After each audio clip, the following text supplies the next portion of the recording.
सोचिए एक ऐसी दवाई जो किसी कैंसर पेशेंट की जान बचा सकती है, वो भारत में सिर्फ इसलिए महंगी हो गई क्योंकि उसका नाम सरकार की लिस्ट में ही नहीं है और वो लिस्ट पिछले 4 साल से अपडेट ही नहीं हुई है। भारत की national list of essential medicines यानी कि NLEM को आखिरी बार 2022 में अपडेट किया गया। इसी लिस्ट के आधार पर कई जरूरी दवाओं की कीमत को नियंत्रित किया जा सकता है। इस बीच वर्ल्ड हेल्थ ऑर्गेनाइजेशन यानी कि WHO ने अपनी model list of essential medicine को 2023 और 2025 में 2 बार अपडेट किया। WHO की लिस्ट में अब 523 दवाइयां हैं, जबकि भारत की NLEM में 384 दवाइयां ही शामिल हैं। पेशेंट ग्रुप्स का कहना है कि भारत की लिस्ट में अब भी 17 cancer medicine, 4 supportive cancer medicine और 9 मोनोक्लोनल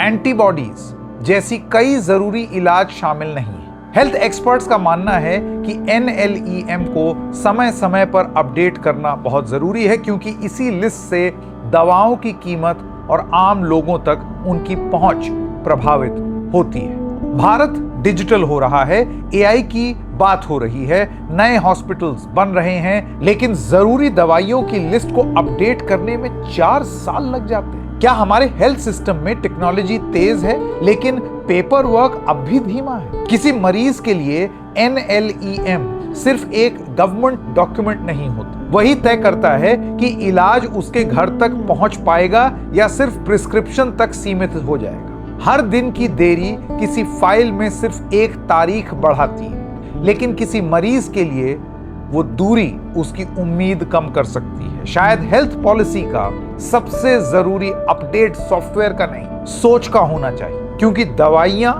रोज बदल रही हैं लेकिन सिस्टम उतनी तेजी से बदलता नजर नहीं आ रहा।